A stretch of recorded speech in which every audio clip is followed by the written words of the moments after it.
Okay, we're good to go. Thank you. Okay, hold on.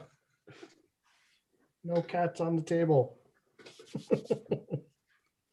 All right, I would like to go ahead and call the March 2nd, 2021 Oxford City Council meeting to order. Ms. Eaton, will you please call the roll?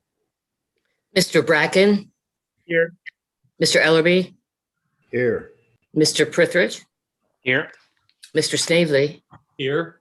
Ms. Southard. Here, Mayor Smith. Here. May I have a motion to approve the agenda? I so move. Moved by Vice Mayor Snavely, second. seconded. Second by Councilor Southard. Ms. Eaton, will you call the roll to approve the agenda? Mr. Ellerby. Yes. Mr. Prithridge. Yes. Mr. Snavely. Yes. Ms. Southard. Yes, Mr. Bracken. Yes. Mayor Smith. Yes.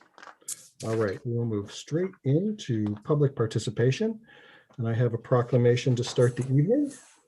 So I will read this for March Meals on Wheels Month, or March on Meals Month. Whereas on March 22nd, 1972, President Richard Nixon signed into law a measure that amended the Older Americans Act of 1965 and established a national nutrition program for seniors 60 years of age or older. And whereas the observance of March for Meals campaign provides an opportunity to support Meals on Wheels programs that deliver vital and critical services through donating, volunteering, and raising awareness about our senior hunger and isolation. And whereas for the past 31 years, Oxford Seniors has delivered Meals on Wheels to Oxford and the surrounding area. In the last 10 years, Oxford Seniors has delivered over 126,000 meals to our homebound elderly neighbors. And whereas Oxford Seniors delivered over 22,000 Meals on Wheels in 2020 for clients, resulting in improvement of the lives of homebound citizens of Oxford, Ohio with continued personal independence. And whereas this organization has a volunteer force of over 60 caring individuals who donate their time, vehicles, gasoline, and energy to deliver over 15,000 fresh, nutritious meals annually to Oxford Seniors Meals on Wheels clients. And whereas volunteer drivers are the backbone of the Meals on Wheels home delivered meals program, not only delivering nutritious meals to homebound seniors, but also providing caring concern and attention to their welfare. And whereas Meals on Wheels provides nutritious meals and a powerful socialization opportunity for seniors to help combat loneliness and isolation and helps them maintain their health and independence and avoid unnecessary hospitalizations and premature institutionalization. Now, therefore, I, Mike Smith, Mayor of the City of Oxford, Ohio, do hereby proclaim March 2021 as March for Meals Month. I urge every citizen to take time this month to honor our Meals on Wheels program, the seniors they serve, and the volunteers who care for them. Our recognition of and involvement in National 2020 March for Meals can enrich our entire community and help combat senior hunger and isolation in America. And we do thank everybody that helps with that program. It is so important. All right.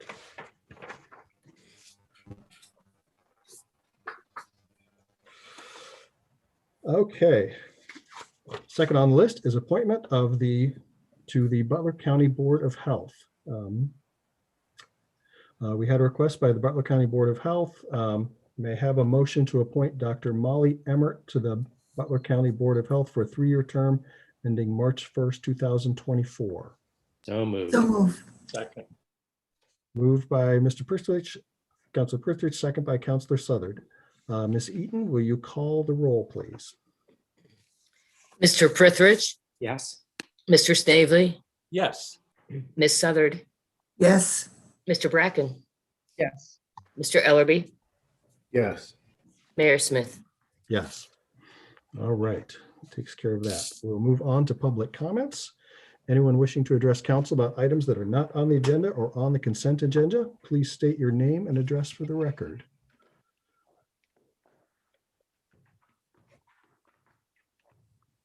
Ms. Shaman, go ahead.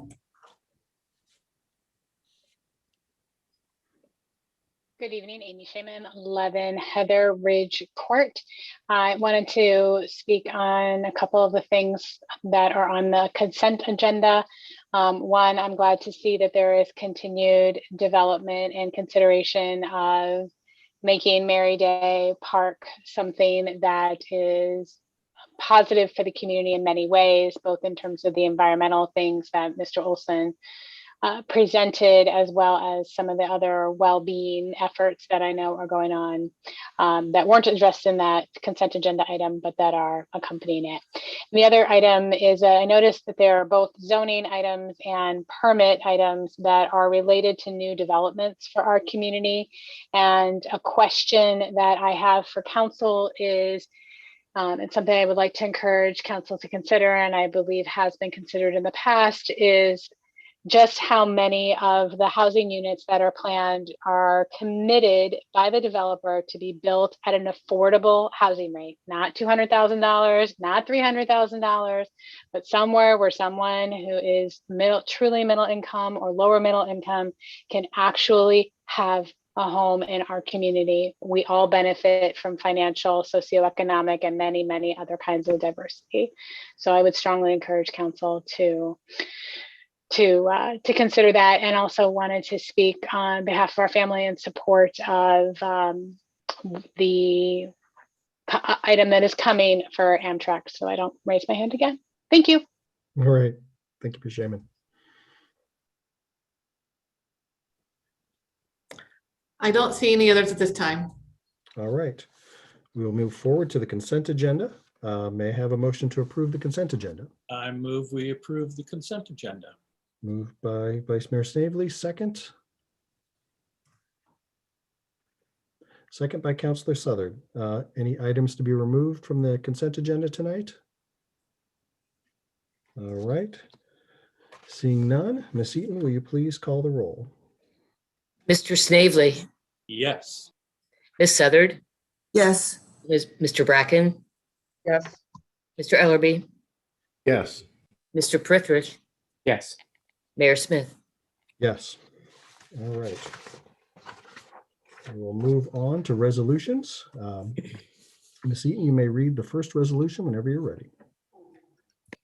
A resolution supporting Amtrak's proposed expansion of passenger rail service in Ohio and for congressional actions needed to authorize and appropriate related funds. All right, motion to adopt? so I'll moved, make the motion since I introduced it. Yes, you may. Moved by Councilor Prithridge, second by Councilor Southard. And I will, does staff want to talk about this, or would you like to talk about it, David?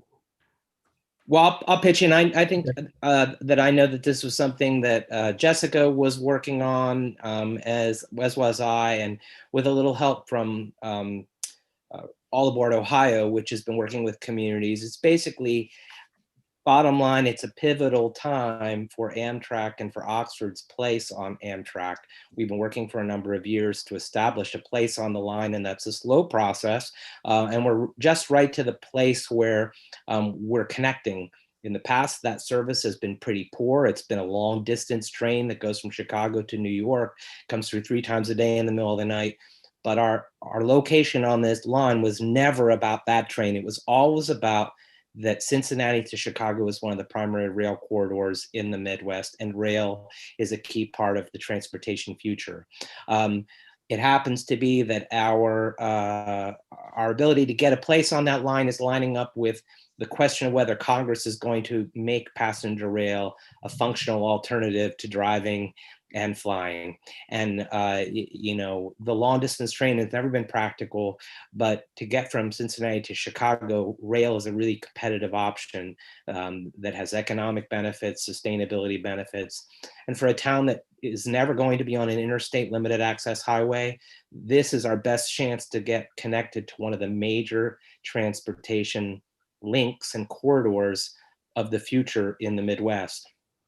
So this is a multi-pronged approach. Partly we're working, and Jessica can talk about our work to establish the platform, but right now we have to continue to lobby for Amtrak to stop here, and Amtrak is a congressional animal. And so it takes lobbying to ask for that. But also we're asking, along with other communities across Ohio, that there's incredible opportunity for rail development in Ohio that's being proposed by Amtrak.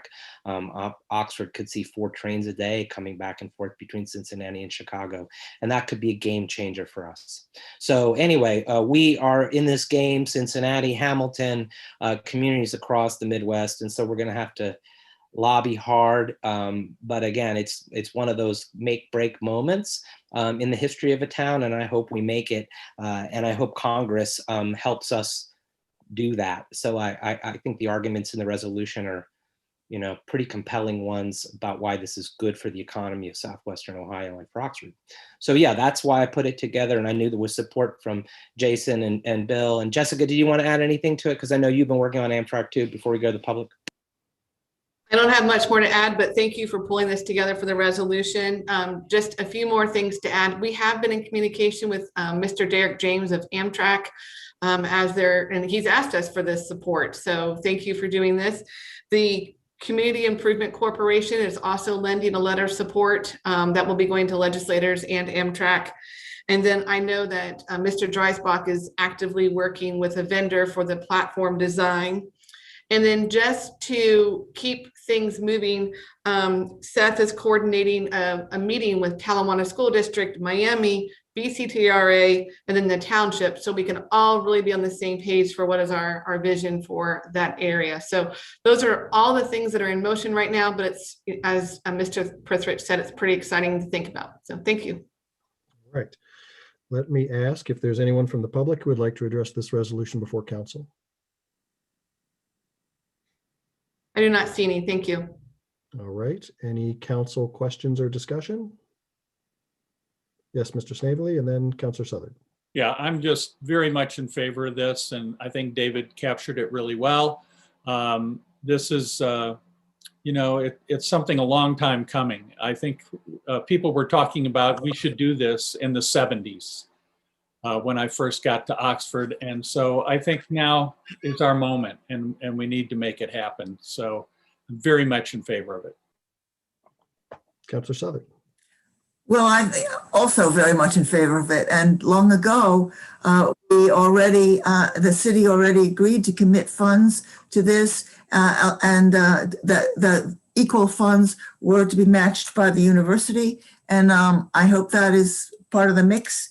And I think this is very, very important for us. We've all long seen a need for for Oxford to be more connected to all surrounding regions. And this is essential for the environment and also for the importance of being more connected. So it's very important for economic development as well. For all kinds of reasons, it's great. And I'm glad to see it's coming together. All right. If there are no further comments or discussion, Ms. Eaton, you may call the roll. Ms. Southard, Yes. Mr. Bracken, Yes. Mr. Ellerby, Yes. Mr. Prithridge, Yes. Mr. Snavely, Yes. Mayor Smith. Yes.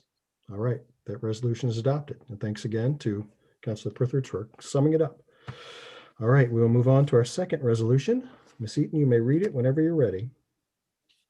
A resolution repealing resolution number 7244, adopted December 1, 2020, and adopting a new resolution authorizing the city manager to enter into a contract with Patriot Engineering and Environmental Incorporated for the removal of 3 underground fuel storage tanks and associated contaminated soil located on city-owned property under the sidewalk at 110 East High Street at a cost not to exceed $35,230.36. Motion to adopt. Move adoption. Move adoption by Mr. Snavely, second by Mr. Prithridge. And I will turn it over to Mr. Dreisbach. Thank you, Mayor Smith. Good evening, everyone. Council previously approved a contract with an amount not to exceed $33,600 for Patriot Engineering. This work has been completed, but the extent of contamination was slightly larger than what we expected based on the boring reports that we had. So again, the work has been completed. All of the contaminated soil and contaminated water that was below the sidewalk has been removed and properly disposed of. The extra costs that we did not anticipate based on the boring reports was $1,630.36. So we're asking your approval tonight to amend the amount not to exceed so that we can pay that amount and close out this contract. I'd be glad to answer any questions. All right, let me ask if there's anyone from the public who would like to address this resolution before council. There is not, thank you. All right, council questions or discussion? All right, not seeing any. All right, Ms. Eaton, you may call the roll. Mr. Bracken, Yes. Mr. Ellerby, Yes. Mr. Prithridge, Yes. Mr. Snavely, Yes. Ms. Southard, yes, Mayor Smith. Yes, that resolution is adopted. We will move on to our third resolution. Ms. Eaton, you may read it whenever you're ready. A resolution authorizing the city manager to enter into a new agreement with Passport Labs Incorporated for the annual software subscription for the city's parking management platforms at a cost not to exceed $40,914.46 for the first year, with an increase of 5% each year thereafter. All right, motion to adopt. so moved. Moved by Counselor Southard, second.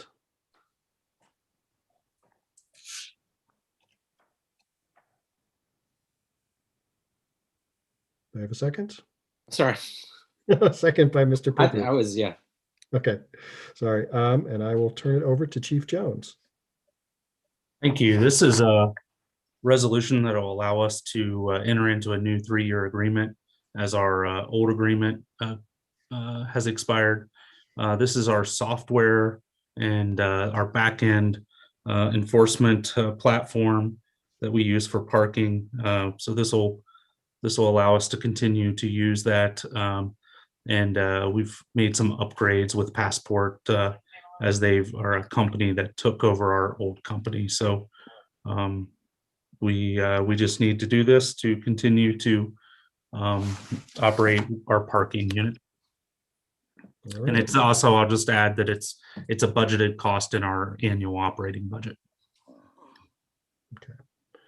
Let me ask if there's anyone from the public who would like to address this resolution before council. There is not. All right. Council questions? All right, I see Mr. Snavely's hand. Chief, can you kind of help the public and me understand why this is $40,000 a year and is going to keep getting more expensive faster than the cost of living, as a matter of fact? So it's hard for people to understand when they buy software, they think they bought the software. Maybe you could explain that. Sure, I won't pretend to understand all the ins and outs of the software industry. I should have become a software developer myself, but in the public safety world, we have many different softwares we use. But this software operates all the finances related to parking, all the back end, the tracking of parking tickets. We've added a few things like integration with our LPR system. We're looking at integrating it with some of the smart meter project coming up, and it's just a continued expenses that we have with that. Some of the while the old agreement might have said I think it was 36,000. This is a little more, but this is including our annual DMV lookup fee, which is just an additional cost that we have to do. This system generates all the letters for overdue parking tickets and helps our folks function. It also, our parking folks use the handheld devices, and so it's part of that app and software as well. So again, this is just a continuation of what we've had, but it does keep climbing each year. All right. Any other questions or discussion? Yeah, Okay, I think, may I? Okay, I think that Counselor Snavely has raised a good question, and I wonder if is this, you've done your homework, I know, is this the only and the best software available? Sure. This is so about, I think it was 6 years ago, we transitioned from a T2 software to a new park software. And of course, we did extensive research into that, and we purchased that software. And again, the operating costs were similar, but we felt that this new software was a better adaptable technology. And then shortly after purchasing that software, another company comes and gobbles that up, and then we start having problems. And so this company we've worked with extensively in getting everything transitioned, and so we believe that continuing with this company is the best product. In fact, what would the cost would be so much more if we went out to another company and had to transfer that data. So yes, we believe this is the best bang for our buck. Of course, we fight with vendors over that and try to get the price driven down as much as we can. So, Mr. Bracken. Yeah, I was just wondering if any of the competitors offer a one-time charge for the software rather than a subscription model. That's all. no, not that I've ever seen. Not with this type of stuff. I mean, there could be some company out there, but generally you're going to have to pay annual maintenance fees at the minimum. So Yeah, and it seems like some parts of these seem actively managed rather than just passive software, but yeah. so this makes sense. Vice Mayor Snavely. So thank you for the responses, and they kind of have us over a barrel. I think it's an outrageous sum to be giving to the company annually. However, I don't think that we really have an option, so I'll be voting for it. All right. There are no more questions or discussion. Ms. Eaton, you may call the roll. Mr. Ellerby, Yes. Mr. Prithridge, Yes. Mr. Snavely, Yes. Ms. Southard, Yes, Mr. Bracken, Yes. Mayor Smith. Yes. That resolution is adopted. All right, we will move on to ordinances tonight. We have one first reading. Ms. Eaton, you may read it whenever you're ready. An ordinance accepting the recommendation of the Planning Commission and approving the preliminary planned development application for Heron Pond located along Kerr Road in the city of Oxford with conditions. All right, I will turn it over to Mr. Perry. Thank you, Mayor Smith. Good evening, everyone. You have another recommendation tonight from Oxford Planning Commission, this time for a preliminary plan development for 15 dwelling units located on Kerr Road on what is now a vacant 4.5 acre tract of land. I just wanted to read a little bit of a statement since there's a couple. Can I stop you for just a second? I see Mr. Sure. Elderby's hand up and I feel he may want to recuse himself. Yep, I need to recuse myself based on the proximity that I live compared to the development. All right. Understood. All right, back to Mr. Perry. Sure thing, thanks. So just a little bit of a background, since there's a couple cases tonight that are housing development related. There's a nationwide crisis on housing attainability. The majority of housing projects proposed to Oxford in the past decade have been college student focused or purpose-built housing. The city's plans, codes, and policies have very limited ability to influence the consumer that the housing is designed for, the location it is, or major changes on the way the site is designed. The city is generally responding to the private property owner's plans. This is a vastly different way that cities are designed than when Oxford was originally laid out 200 years ago, when entire square miles of land were split off into grids prior to any construction.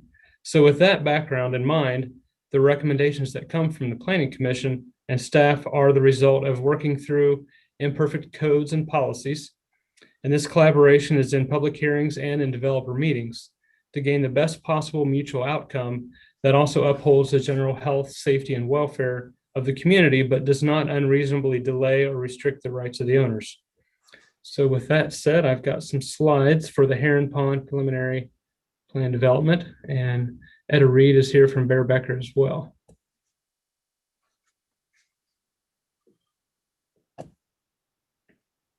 And I won't show all of the slides that were in front of Planning Commission, so I will. I think you see that on your screen now. Okay, so this is a 4.5 acre tract of land in front of Cobblestone Church on Kerr Road. And this is a development that's been presented on behalf of Mike Shea and John Boyle. I'm sorry, Shane Kaufman. Mike Shea and John Boyle were South Farm on the other side of Roberts Drive. And this was designed by Etta Reed from Barricader. So what's in red shows the area of the development.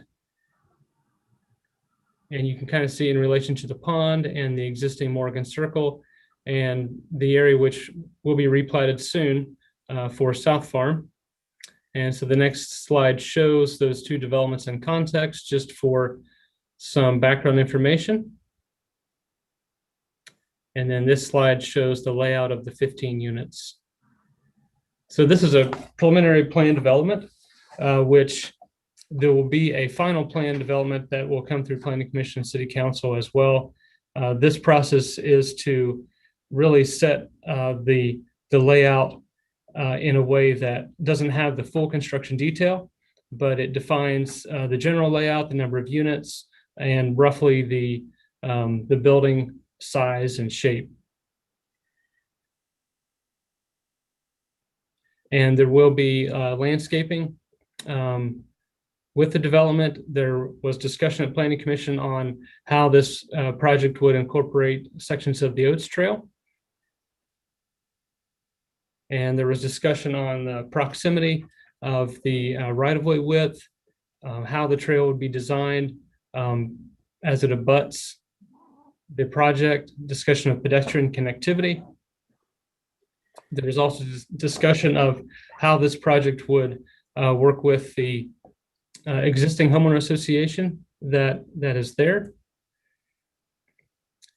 And this is a rendering showing the examples of what the buildings would be. So you can get an idea of these being one-story buildings with garages. And as I said, there was considerable discussion among the Planning Commission, and we're able to work through all of the details and come up with a recommendation that had many conditions. There are still some things that are left to be worked out in detail, but the time between the preliminary and the final will allow that to happen. So there are a couple of waivers that were discussed that had to do with just the challenges of the site with regard to open space and setbacks. This would be a private street, Heron Way. And so because of that, there's a limited amount of space where the typical front yard setbacks can be worked in. So I believe all of those things were worked through, and I will turn it over to any questions council members have before the applicant or public comments. All right, let me go to the applicant, Mrs. Reed, and see if they would like to make any comments. Sure. I guess, Sam, do you have my presentation? I'll just do a brief overview of the property to kind of highlight some other items and talk a little bit about the waivers and some of the proposed conditions. With me today is also Shane Kaufman, who is the applicant with HPCT Properties. Next slide, please. As staff has indicated, it is a 4.5 acre site along the west side of Kerr Road in front of the existing Cobblestone Church. It's nestled very nicely in there next to a 2-acre retention basin. Next slide, please. And again, this is similar to the slide that staff had that kind of gives you a perspective that we have South Farm to the south, Silverleaf Meadows to the northeast, and then South Farm Section 4 to the southwest. Next slide, please. So here's just to kind of give you an overview of the development. It is going to be 15 single-family condominium ranch-style homes. All the homes will be constructed by HPCT Properties, Inc. We will have a private street with curb on both sides, as well as we will be installing walk on the one side. It will be contained within an access and an access and utility easement to cover all the utilities and provide access for individuals to go from one end of the property to the other. Heron Way is our private street. It will connect Roberts Drive, opposite Morgan Circle at the south, heading up to the Cobblestone Church Drive to the north. The existing Church Drive will remain as it exists today. We will provide an easement for that to cover that so that the church can continue to maintain their access through the property. The retention has been provided in the existing retention basin to the west, but when that basin was constructed, water quality was not required by the Ohio EPA, so therefore we will need to provide a water quality basin in our open space adjacent to the pond. This will be marketed to individuals looking for maintenance-free living. All the snow removal, landscaping, things of that sort will be provided by the HOA. Similar to South Farm Section 4, the residents here will be members of their own private Heron Pond HOA, but they will also be members of the much larger South Farm HOA. And that is because all three of the HOAs contribute to the maintenance of the retention basin, as well as some of the landscaping along Kerr Road and Roberts Drive. We do meet the open space requirements, and additionally, we have the nice pond next to us, so that also will give the residents a feel of more open space than we really have within our property. And HPCT Properties do intend to request an approval of a neighborhood conservation overlay district once we get the development platted. Next slide, please. We are providing landscaping. We're going to have some beautiful, colorful street trees along Heron Way. We will be locating them approximately 5 feet or more from the back of curbs so that we can make sure we have plenty of clearance for emergency personnel and vehicles. And then we're also going to increase the buffer along Kerr and Roberts with some evergreens as indicated here in the photo. Next slide, please. As I mentioned, they will be ranch-style condominium homes. We're going to have a couple different products that the homeowner can choose from. All of them will have 2-car garages. There will be a 1,500 square foot minimum home. The building materials will be natural building products such as brick, stone, hardy plank. Next slide, please. Some of the floor plans will also allow for a second-story bonus room. So that will be, we'll be able to customize it more to the buyer's wishes. One thing we did do also is, as you can see, here's a rear view and a side view of the of one of the proposed models, and that is so that individuals along Kerr Road, it kind of breaks up the architecture and the style of the home, so it's not just a plain wall of the structure. So we did provide some architectural appeal on the sides and the rears when they're adjacent to Kerr and Roberts. Next slide, please. As staff has indicated, we are requesting a couple waivers. In fact, we are requesting 2. One is for the front setbacks. As code has indicated, front setbacks are limited by the underlying zoning district. This property is located in the R1B district, which requires a 30-foot front yard setback. We are requesting a waiver to allow a minimum of 20 feet. This is so that we can provide a more expansive open space adjacent to the pond, but also create more of an intimate neighborhood feel. We're going for kind of another Barricader Farms type development, but with a little more open space, private drives, things of that sort. And additionally, 20 feet provides more than enough space for vehicles to park in their driveway and not overhang onto the sidewalk. Now, on the side of the road where we will be installing the sidewalk, obviously the homes will need to be set back more than 20 feet from the roadway to accommodate that. Next slide, please. The other waiver we're asking for is a waiver in the reduction, to allow us to have a reduction in the perimeter setback. As you're aware, a PUD in the city of Oxford requires a 25-foot perimeter setback for all buildings and vehicle management areas. We are requesting a waiver in a couple of different areas here. One, along the north property line so that the existing cobblestone church can remain where it is within the setback. Along the west property line so that building pads number 1 and 8 can be located closer to the pond to take advantage of those views. And then along Kerr Road and Roberts Drive. And that is necessary because staff has asked that we dedicate additional right-of-way along Kerr Road to accommodate, to match the thoroughfare plan requirements, which we have no problem doing. But then also along the north side of Roberts Drive to accommodate the Oates Trail.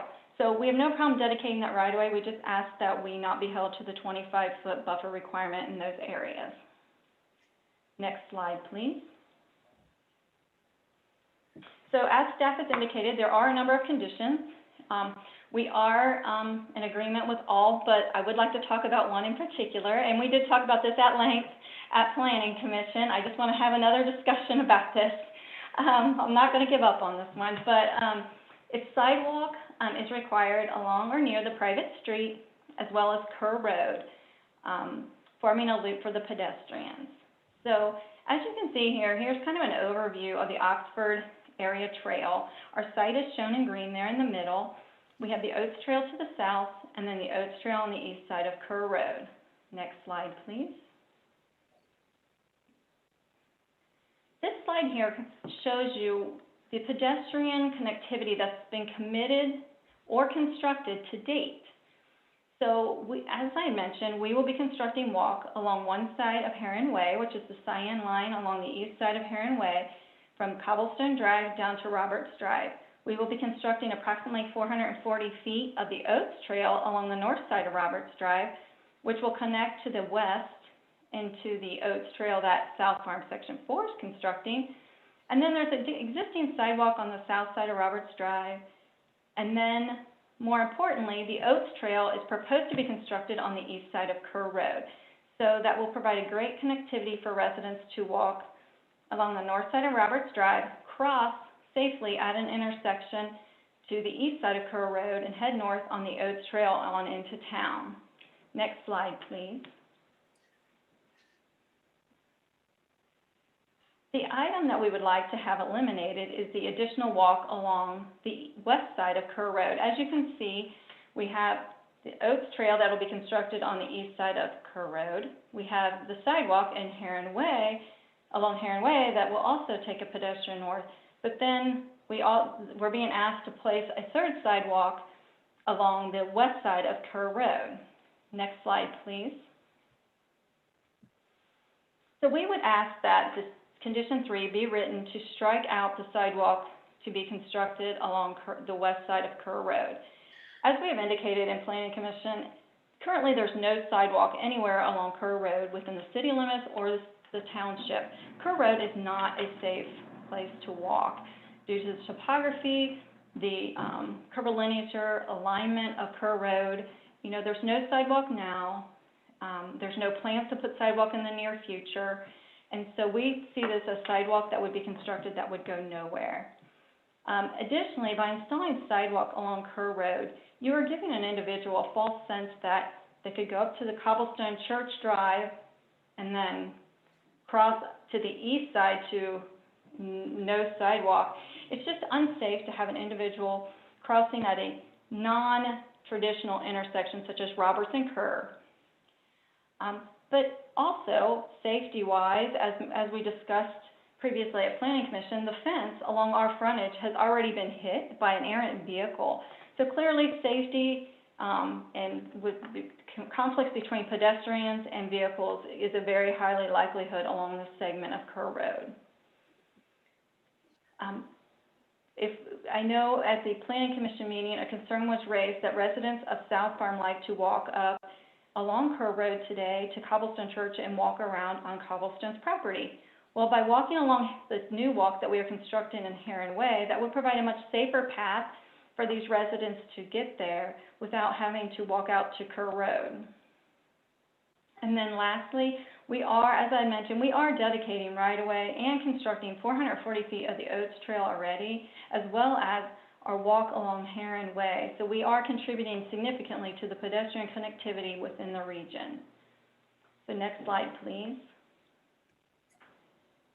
So we would appreciate tonight your approval, well, I should say in two weeks, your approval of the Heron Pond preliminary plan development. If you have any questions, I'm here, as well as Mr. Kaufman, to answer any questions you may have. All right. Thank you. Let me go to the public. Is there anyone from the public who would like to address this ordinance before council? Yes, Mr. Rudolph, go ahead.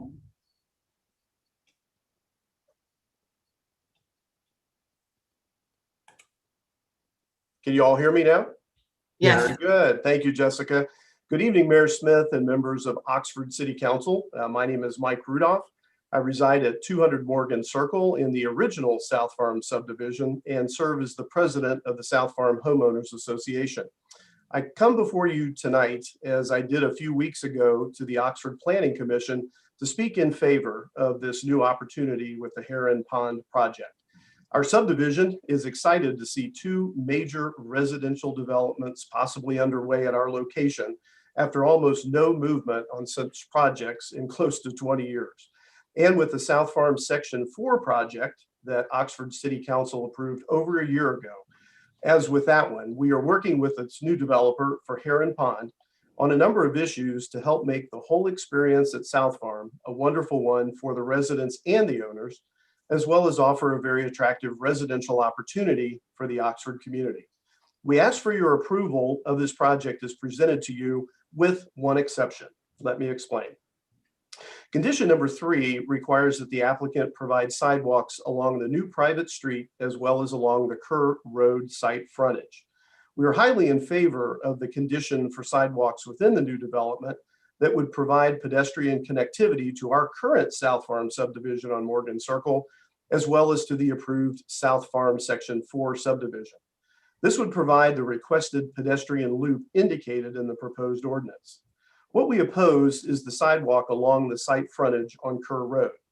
This issue was clearly troubling for the Planning Commission at their last meeting and led to a lengthy debate amongst the members. After replaying the Planning Commission meeting video over with members of our South Farm Homeowners Association board, we've decided to join the developer in opposing this condition for approval. To make our point, let me read some of the comments that Planning Commission members made during their debate. One commission member commented that there is no great north-south corridor access at this point. Kerr Road is a difficult situation. I understand it is unfair to have the applicant bear the burden of this sidewalk, but it is an opportunity, possibly a lost opportunity, to provide some of this access. And it might make the new subdivision more appealing with north-south access. Another commission member stated that it is not unfair to ask the developer to do this. This is why Kerr Road is a mess. We've missed these opportunities over and over again. A third commission member stated that Kerr Road is a complete disaster. It is a dangerous, curvy, and narrow road with no sidewalks. The whole road needs to be fixed. If we need to improve Kerr Road, which really needs to be improved, that sidewalk is going to go away anyway. And yet a fourth commission member made reference to the sidewalk out on Route 732 to the Talawanda Middle School that was pre-engineered for future road improvements and made the sidewalk significantly higher than the road. And finally, a commission member made the comment that from a city council perspective, there is no capital improvement budget for Kerr Road anytime soon, yet still feels it is okay to make incremental development for pedestrian connectivity, and here is an opportunity. So here is our takeaway from these comments as well as others. How will you achieve any better north-south access on a road that is dangerous, curvy, and narrow, a road that has no likelihood of improvement in the foreseeable future? Additionally, putting an undue cost on the developer that would in fact make the subdivision potentially less appealing, as this sidewalk condition would add many more dollars per unit to the cost of the development. You would be taking the opportunity to get a developer to pay for something that will ultimately be torn out. The current South Farm entrance that is the gateway to these two new subdivisions is beautiful because of its continuously uninterrupted green space on the north and south side of the entrance. A sidewalk on the north side would distract from this.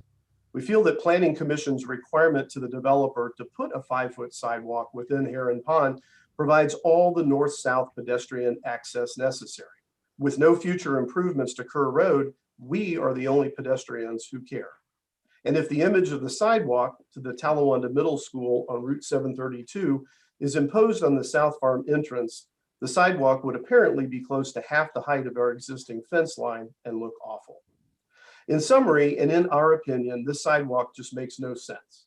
If there was any justifiable hope that Kerr Road would be improved and allow for access into Oxford by sidewalk, then we would be in favor of it. If you want to capture an opportunity, even if it is incremental development for pedestrian connectivity, we need to do it somewhere where the value of the expense in putting it in will not be wasted. This is building a sidewalk just because the opportunity presents itself to have the developer pay for it. We would ask City Council to remove the condition of the sidewalk along the Kerr Road site frontage and approve the rest of the proposal. Thank you for your time. Thank you. Is there anyone else from the public who would like to address this ordinance before council? I don't see any others. Thank you. All right, let's open it up to council discussion and questions. Mr. Snavely. So my number one observation when I looked at this had to do with sidewalks. However, it's not the sidewalk that we're talking about so far. If you look at Morgan Circle and you look at the code of the city, sidewalks should be on both sides of the street. So I'm willing to give up the sidewalk on Kerr Road. I think they've made a good argument for getting rid of that. And it's redundant really to the Oats Trail when that gets put in, if they would put in sidewalks on both sides of the street. And that is a principle that we have fought hard for in our planning, and I really want to see that in there. And I probably won't approve it if there are not sidewalks on both sides. All right, Mr. Prithridge. So I'll first do the big picture, which is in general, the development, I think, fulfilled the purpose of our code. You know, I think the developer in general paid a lot of attention to how to lay out. I mean, this is what a PUD is about. It's not cookie cutter. It's meant to be a sensitive layout in response to the site conditions and the pond and the existing trees, and that can get more efficiency out of the site. So I applaud the developer, and I particularly applaud the developer for their commitment, at least in the public record here, if not in the documentation, to pursue the neighborhood conservation overlay. So I think the Planning Commission was in very much favor of this development overall, and it felt like it really met the spirit and intent of our and letter of our code. The sidewalk issue is really, really complicated. I was with you, Bill, because one of the standards of the PUD is the development should be equal to or better than what standard subdivision would produce. And so while it is a kind of an opportunity for some negotiating, it shouldn't be for negotiating down those things that are important to the city. But I'll answer your thing as something, to me, this was a compromise because I think that I don't feel like it's an undue ask to ask them to put it along Kerr Road, because they would have had to put it on the second side of the street. So it's either what you're proposing, Bill, or what we were saying is kind of net neutral. We were fine with the development having it on only one side of the street because it's such a local, low volume street that some people probably will be walking in the street or walking along the street. I mean, in fact, they had proposed a 4-foot sidewalk, which was like, you put a trash can on there, you've got no pedestrian throughway. I'm going to stand up for the sidewalk and encapsulate the discussion. It's always difficult with things that will ultimately be part of a network to make the commitment to that first step in it. And certainly Kerr Road is an example of how we've permitted development to have no pedestrian connectivity into the city at all, which is, to me, I just don't think it fulfills our values. And we need to work on that. The Oxford Area Trail is one potential way to do that. But even it right now, we don't have a dedicated funding source. It's still off in the future as to whether we can connect it. But just because we do that doesn't mean, if you look at our transportation plans, for example, we have identified there's a connection potentially between Care Road and South Locust on the city-owned property there. There's an opportunity, like if you live in this development and you want to walk to the grocery store, you're not going to walk on the Oats Trail to Main Street. You're going to want to walk north to the grocery store. And opportunities do exist in the future to make that connection. They're not there right now, but in the future, I think we need to be thinking about how we can make Care Road a complete street. But my argument is you don't get there by missing the opportunity to have the developer make the expenditure that is we ask of developers. Because if we don't do that, then in the future, someone else is going to have to pay for it. And it shouldn't be all of the taxpayers in the city of Oxford. There was a lot of debate about Care Road and what about when we widen it? But to my knowledge, there's no plan right now for some widening of Care Road. So it is just one of those questions. Do we want to build a piece of the connectivity now, or do we, figure out that A, we don't do it, and B, we're no closer, and C, that cost in the future will be borne by the rest of the taxpayers when the need is generated by the development. So, you could ask Ms. Reed whether she's more in support of, I think that adding a second sidewalk there, development is relatively tight in there. And with the setbacks and what they're trying to do, and I think adding a sidewalk and a tree lawn, for example, interior to the development might really mess them up in terms of the whole layout. So to me, I understand the arguments, but I guess I'm the planner, which is you have to think about the long term about you want to get where you want to go. And then how do we get there? I think the developer's right. And we're going to hear this in the next one. Like, it's incumbent upon the city to have a strategy for how we can improve pedestrian connectivity north-south along Care Road. And I think we need to detail our plans, but we don't get any closer by missing those opportunities to do it. So I'm in support of this with the conditions that we wrestled with. I understand the concerns. It's a beautiful rural kind of road. The Contreras Road, where I live, was a beautiful rural road 40 years ago, but it's part of town now. And we need pedestrian connectivity on those networks. And either you do it now, or like with the country club, you're gonna have to pay for it later. So anyway, I've said my piece. All right. Any other questions, discussion? Councilor Southard? Well, I'm confused about the sidewalk because one of the things that Ms. Reed pointed out is that the sidewalk on Kerr Road will basically lead nowhere. Is that true? That seems to be true, that there would be a sidewalk on Kerr Road, but then it would basically stop. So that doesn't seem to make sense. So that's my first question. My second comment question is, among the concerns that were raised was having enough space for emergency trucks. Has that been resolved? That has been resolved. And so an additional sidewalk on both sides of the street would not make any difference to that. That's important. And the third thing is that there was also a question about the containers on this, is that right? The catch basins in the road. Is that also resolved? Let me get Mr. Perry and Ms. Reed if we need it. Great questions, Councilor Southard. I think the nature of preliminary plan development is that there are going to be some things that are unresolved, and I think staff are willing to accept the reality that the design of the roadway is not what we would like to see, but we're going to put it in the hands of the developer to demonstrate that it can be maintained properly. It's a road that drains to the center. It's not something that we have a preference for or a design standard for. Our city engineer would tell you that, and we recommended against it. But we also understand that there's a certain price point that they're trying to stay with, and having a typical kind of road with full curb and gutter would raise the cost. So that was one issue.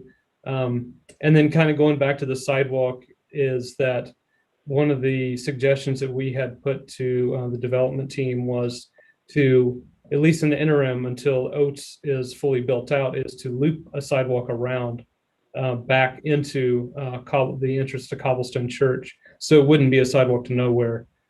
So perhaps a compromise could be maybe there is money set aside, or perhaps this could be delayed to the second reading or the final. We don't know when this section of Oates or Kerr Road would ever be improved. But I also understand Mr. Rudolph's point that there's a certain kind of aesthetic, in the corridor too. So it's in your hands, and you're not voting on it tonight, so it gives you some time to think about it. All right. Any other questions? All right. Go ahead, Mr. Berthich. Well, just to answer Ms. Southard, and this is the tricky part in corridors where you didn't make the sidewalk connections in the first place, that every additional new development is a sidewalk to nowhere. And that becomes a difficult, you can see this on the west side of Hamilton. Every new development that comes in, like Goodwill, needs to put in a sidewalk. I'm sure they argue exactly the same point, like, why me? But this is the way you build it, is through development over time, it incrementally, and then hopefully you fill those pieces back in. Yeah, to be that first person out there feels like, what's the point? But incrementally, this is how you end up with a network. It's hard if you didn't make that decision in the first place, but we have a few of those kind of rural roadways that we have to do, and so we just have to, you just build it one little piece at a time. So I too am going to argue for the sidewalk on Kerr. And my take is, and I'm planting a seed here, if we were to extend at city expense the sidewalk on the other side of the Cobblestone Church Drive a little ways, it would line up with the entrance to Gardenia and that subdivision. And all of a sudden those subdivisions are connected. And if we had to put a flashing beacon crosswalk there, we could. I imagine there will be one for the Oates Trail when we get there, but it could be 5 years before the Oates Trail gets there. So that's my take on the reason for having the sidewalk on Kerr, because that connects all the other sidewalks down to the Gardenia subdivision.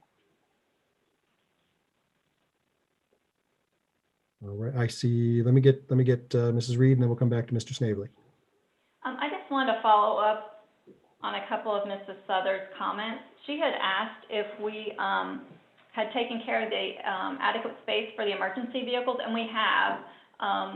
The road at the Cobblestone Church access point will be wide enough to accommodate the fire apparatus. And then also the trees will be set back, as the city engineer has asked, 5 feet from the back of curb to accommodate a minimum of 5 feet to accommodate the like a nice canopy so that the emergency apparatus can drive through. But then lastly, I did want to touch base on the sidewalk along both sides of Heron Way. It will play into the design of the development. We have space on the east side of Heron Way, but as you can see when you look at it, it's very tight on the west side of Heron Way. So every foot we add that we have to pull those homes further away, the more impactful it is and the tighter we get the homes, the back of the homes on top of each other. And we really want the residents to be able to sit on their back patio and not be able to shake hands with their neighbor. And so while we want it to be intimate, we don't want them to be on top of each other. So, we would still strongly urge you not to require us to put walk on both sides of Heron Way as well as Kerr Road. You have the Oates Trail, as I mentioned, that will be there in the future that will accommodate, future pedestrian traffic to the north. All right. Mr. Snavely. Yeah, so if the development is so tight that you can't have sidewalks on both sides of the street, then maybe it's not a good development there. I hate to say it that way, but I think that's what it is. As far as the sidewalk on Kerr Road, I think David makes a really good argument, and I understand it. I don't have a strong position on that one way or the other, although I would certainly, for me, I'd be willing to sacrifice that to get the two sidewalks on both sides of the street. I think it may be that they're trying to force too much into a very small piece of property. And the fact that they can't get sidewalks on both sides, I mean, I don't even care what the tree lawn is. The but there should still be a sidewalk. People on that other side of the street still want to be able to walk. It's a principle that we've been following ever since Western Knolls was first platted, because the developer didn't want to have the expense, he didn't want to spend the money to put in sidewalks. And then he thumbed his nose at the city by making the sidewalks too narrow. They're narrower than code says they should be. But ever since then, we've required sidewalks on both sides of the street, and I think we should continue to do that. And I'm sorry, but if the development can't be developed with sidewalks on both sides, then maybe it shouldn't be developed like that. Right.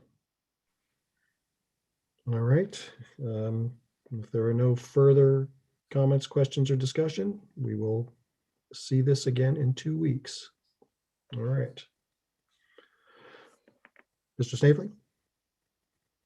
I would like to recuse myself from the second reading, number 1. For the same reason that I had before. I have a contractual obligation with the agent for that development that should be completed by early summer. Thank you. Yeah. Thank you. All right, Mr. Ellerby is back. We will move on to our second reading. We'll have Ms. Eaton read this whenever she's ready. An ordinance accepting recommendation of the Planning Commission and approving the preliminary plan development application for Lake Forest Phase 1, US 27 and Lake Forest Drive with conditions. All right, now may I have a motion to remove this from the table?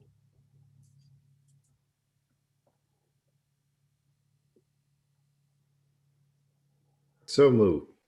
Moved by Mr. Ellerby. Do I have a second? Seconded. Second by Councilor Southard. Ms. Eaton, will you call the roll to remove this item from the table? Mr. Prithridge, Yes. Ms. Southard, Yes. Mr. Bracken, Yes. Mr. Ellerby, Yes. Mayor Smith. Yes. All right, we are off the table. Now let me go for a motion to adopt the ordinance.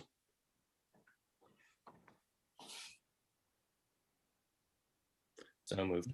Moved by Mr. Prithridge. Do I have a second? Second by Councilor Southard. All right, and I will turn this back over to Mr. Perry. Thank you, Mayor. I will share my screen. And while I'm doing that, I'll say that Scott Webb is here tonight on behalf of Four Leaf Development, and Etta Reed is also here as well. I'm certain to do with any traffic questions. So as you recall, there was a tabling of the case at the last meeting for the Lake Forest Condos project, following council discussion and questions about on the traffic study for that was done for Lake Forest Drive intersection. So just for the general public's knowledge, this is the location of the proposed development that Planning Commission made a recommendation on. Lake Forest Condos adjacent to US 27 South and Lake Forest Drive. And this is a layout of the 36 units, condominium units that are proposed, another preliminary plan development, and overview of the buildings. And we had several recommendations, and I will refer to your ordinance that was in the packet as well, which is on page 117 and 118. We have a couple conditions highlighted. The last one is in reference to this little triangular sliver of land. We've reworded the condition to refer to it as a pedestrian access easement. And then we also reworded a condition that had to do with sidewalk construction. So the topic of sidewalks comes up again. But I think the primary question that was asked by council had to do with, is there enough land for the potential, if there is an intersection improvements that are needed that could be adjacent to the development, because this development is in proximity to US 27, it kind of sets the stage for that restriction potentially. And because the traffic study was done for a certain type of land uses in the overall development area, not just for this site, but for the remaining land. So Ms. Reed has put together a memo, which is in your packet, that talks about the assumptions that were made at the time of the study and assumptions that were not made to do with how the traffic would be accessing in and out of the area. And since the Planning Commission meeting, the City Council meeting, the City Manager entered into conversations with developers and involving staff, and really kind of took the lead on negotiating the details of those things, which is what led to the memos that you received, both from the city engineer and Ms. Reed. So with that, I do have those exhibits that are available.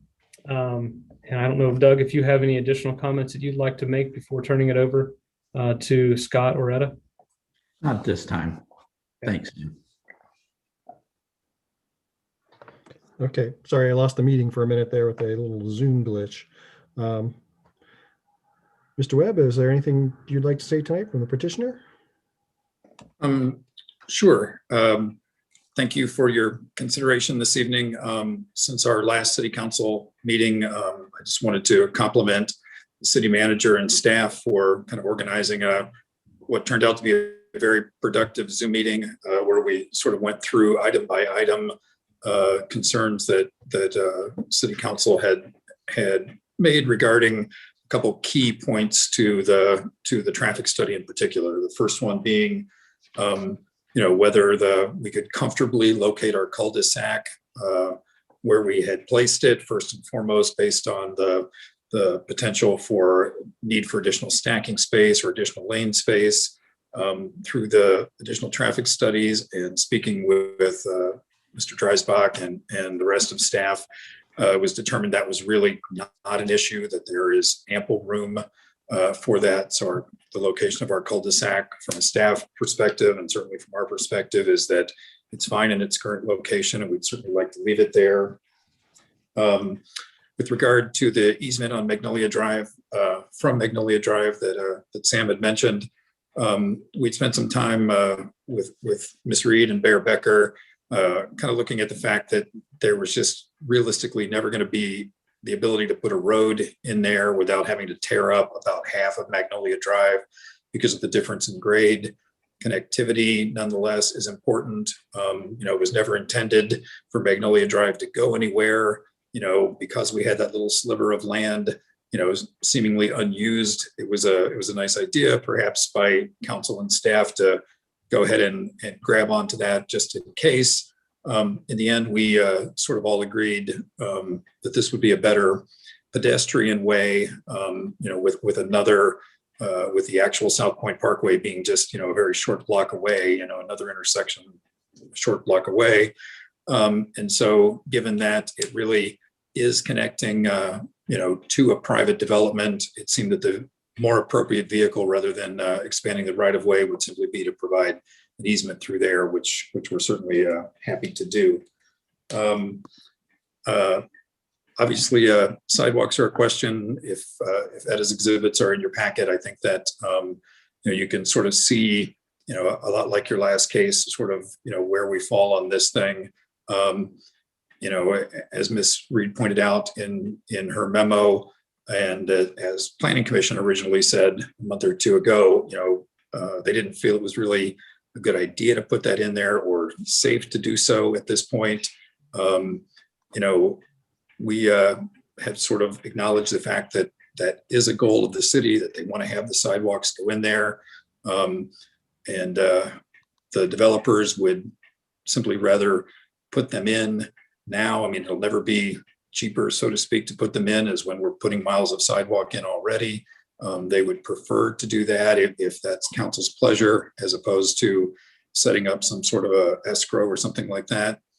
That being said, if council were to consider Ms. Reed's points that maybe it's not a great idea to put this in place right now, and I believe the city manager had projected potential improvements within just a few years of US 27, my clients would be willing to perhaps put that money in escrow instead of building the sidewalk. But, you know, we would like a commitment from the city side that would happen within 2 years. I mean, we don't want to, you know, set up an escrow that goes on for a decade here. You know, I mean, if you guys think it's going to happen in 2 years, then we could wait 2 years. If you're not sure, but you really want the sidewalk, we'd simply rather just put it in now, because it'll never be cheaper to do now than in the future. You know, both in terms of setting up escrows and everything else that would be involved in doing that. So it's sort of at council's pleasure. We recognize your desire to have the sidewalk there, sort of your choice. You put it in now or put it in within a couple of years. But either way, we sort of agreed to that. Lastly, on the traffic study itself, I think Ms. Reed's memo did a nice job of pointing out that original traffic study was sending every bit of traffic out Lake Forest Drive. You know, as you look at the rest of the map back there, you have to realize that, you know, we have a significantly improved intersection on South Point Parkway. A lot of the future development that we're talking about, perhaps not capturing in the original traffic study, would actually happen, you know, adjacent to or beyond that intersection. So all of this, you know, potential additional density would actually have 2 ways out of the development, with signals and widened roads and turn lanes and everything else. So, you know, I think Ms. Reed did a nice job of kind of explaining how, you know, we feel that our numbers are adequate to handle both the development that's proposed, which again, you know, I'm reminding you that we are, you know, well under half of what's actually allowed at this point. But, you know, again, just to thank staff and everyone for working with us and clarifying this so we could come to council with a solution instead of a debate tonight, and really appreciate your consideration. And Etta, if you have anything to add, that'd be great. All right. Thank you. Okay, thank you. All right, let me ask if there's anyone from the public who would like to address this ordinance before council. There is not. Thank you. All right, then we will move on to council questions and discussion. Mr. Prithridge. Can I just get a technical clarification first? And I appreciate that this. My apologies, Mayor Smith. I think there is a hand up. My apologies. Okay, let's go back to Wait. comments. Excuse my printer first. It's decided to upgrade right now. Ms. Shaman, go ahead. Thank you so much. As before, Amy Shaman, 11 Heather Ridge Court. A question that I'm hoping the developers might be able to answer. If they can talk about who they envision their primary customer being, and if they could talk about the price points of the units starting with base. I understand very well. Options are options, but what their range is base to the low end of the base and the low end of the high. Thank you.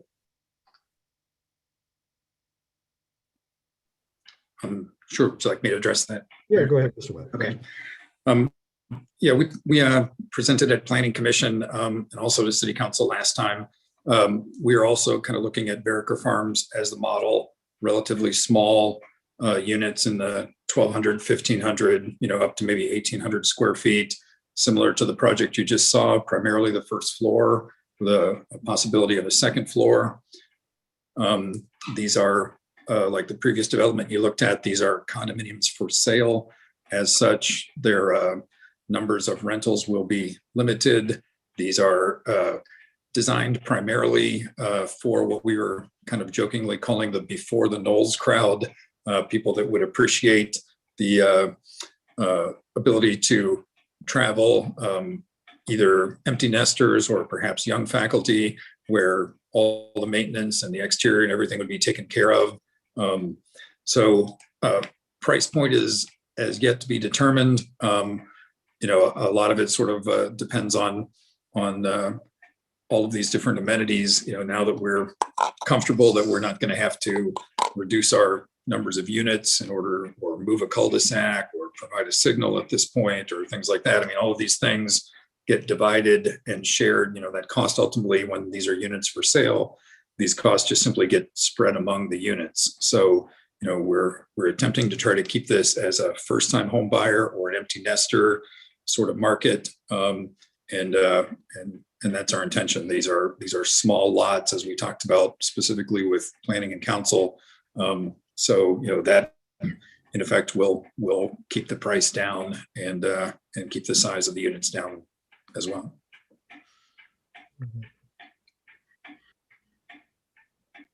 Let me get Mr. Perry, did you have something you wanted to add first, and then we'll get Councilor Southard? I just wanted to add that I have if council's interested in Mr. Webb's proposal on the set aside, I've got some wording if you wanted for the ordinance, just a couple changes. Okay. All right, let's go back to council discussion. I saw Councilor Southard's hand up, and then Councilor Pritchett. Item number 11 is that the HOA agreement shall be reviewed by city staff and the law director. Can you elaborate, and is that how everybody is going to make sure or be assured that this is going to be for the audiences that you have just identified, as opposed to student rental or student occupied housing? Sure.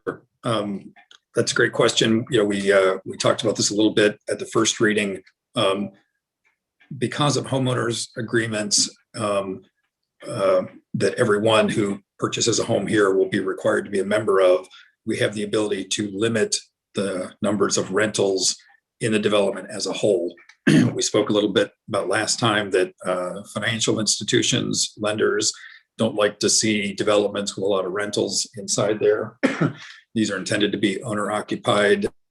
Some of the examples that we've looked at have limited the number of available rentals to 10 to maybe a max of 15% at any one time. And that's just to give the person an opportunity that if they are going to take a semester abroad, perhaps they could have somebody covering their mortgage while they're gone. But at the same time, we don't want the development to turn into rentals for purchase. In other words, we don't want people to buy this unit, and then rent it. And before long, yes, they're all owned by homeowners, but they're in fact all rented to other people. So that's why that condition was put in there, that the homeowners association could look at that as our vehicle to limit rentals and make sure that these are units for sale and maintained as such. Mr. Prithridge. So thank you for the clarification, and thank you to staff and to also the applicant for taking another look at the traffic study. Why that was important is because although it's an engineering model, the assumptions that go into it determine the output. And I think it's safe to say the assumptions were conservative in terms of the total build out. I mean, not only in terms of the total numbers of units, it didn't account for all of the R4 that's in there that could generate traffic, but also it made assumptions about what kind of units that they're single family, and the Institute of Travel Engineers is thinking family when they say single family, and seniors. So the two categories that were kind of, so it's really important that the question about who actually is living in this is not just like a housing question, it's also a traffic impact question. And could I just, this is a clarification first from staff, and then I would come back to this, is that I think it was shown, gave me confidence that even if there were a need for a turn lane, for example, there's enough right of way.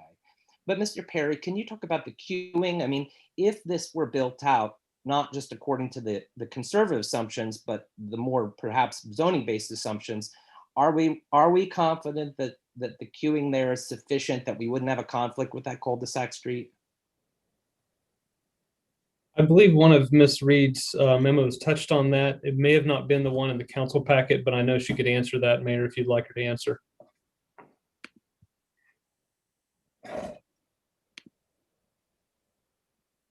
Yes, as I believe it was a memo earlier on, we only need approximately, I want to say it's like 50 feet, if that, of queue length, and we're well above that. We only need to queue one vehicle, which is really 25 feet. But if you want to have, be on the safe, put a factor of safety, that would be 50 feet, 2 vehicles, which we have more than enough space to accommodate that.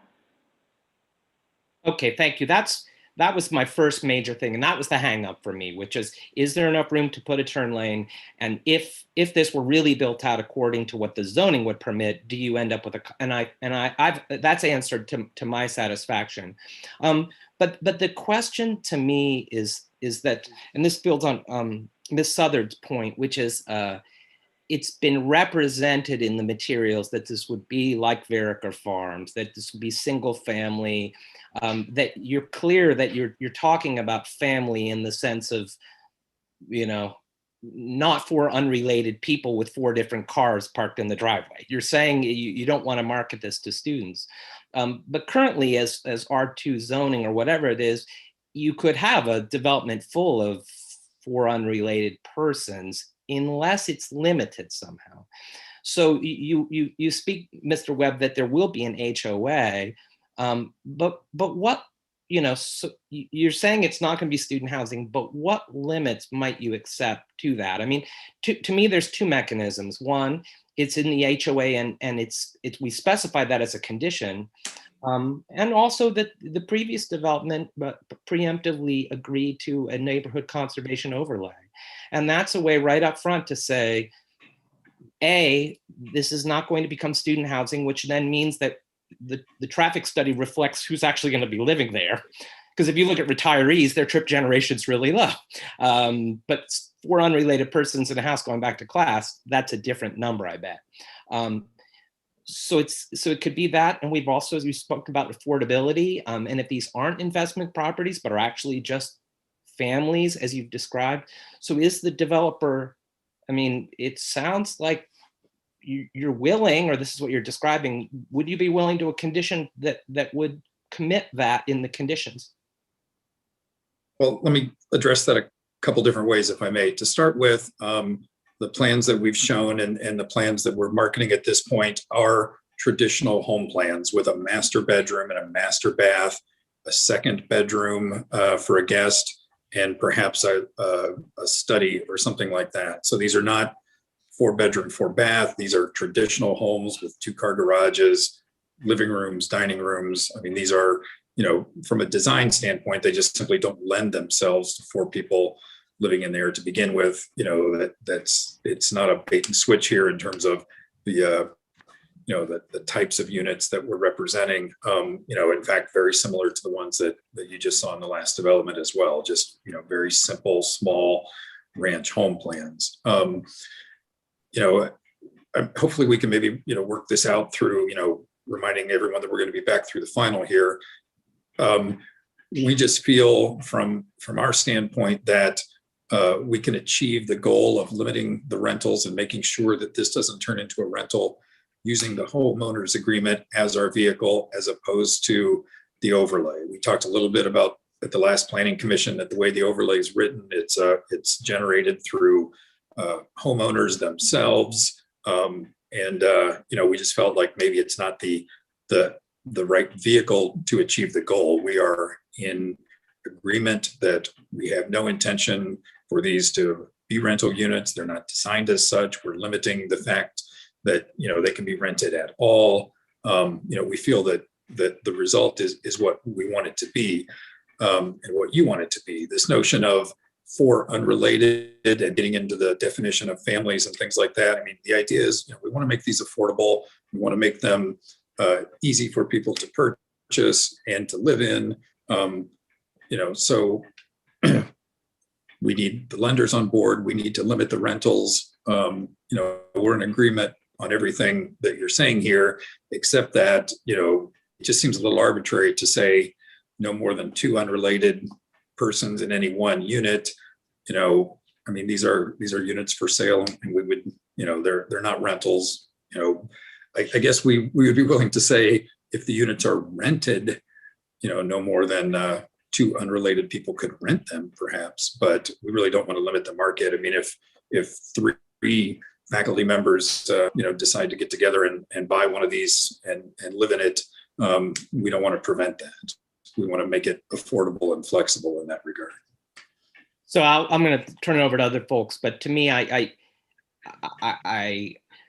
no offense to any particular developer, I just know that what really determines the use is the underlying zoning, and the underlying zoning can permit a lot more than what you're describing. Even in ownership, I mean, a person can own a condo and have 4 unrelated college people in it.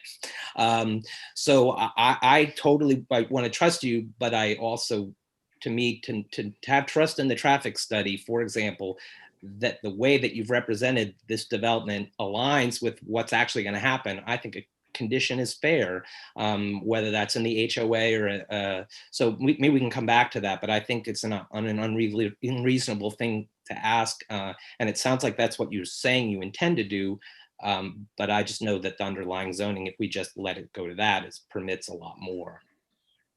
Sure, and I'm just saying, Councilor Prithrick, that you know, we have a condition in there for the homeowners agreement. The condition is that staff gets to review that. You know, if it's not adequate, then, you know, it will come to light at that time. We share the goal of limiting the rentals in here. You know, it's not the goal. It doesn't help sell these units. It doesn't help anything that any of us are looking for. You know, so we share the same goal. We're just not sure that, you know, we share the direct approach. For now, we'd simply like to leave the homeowners agreement condition in there. That's in there. You know, maybe if you're just simply not satisfied with that, maybe that rule that is built into the overlay district actually gets baked into the homeowners agreement, you know, as we move forward. We just feel like that's the vehicle to do it, rather than simply kind of volunteer the overlay before we've even written any of the rest of the regulations yet. So. Other questions or discussion? Mr. Bracken? Just a general one. Would it be accurate to say that prices are usually set based on market conditions?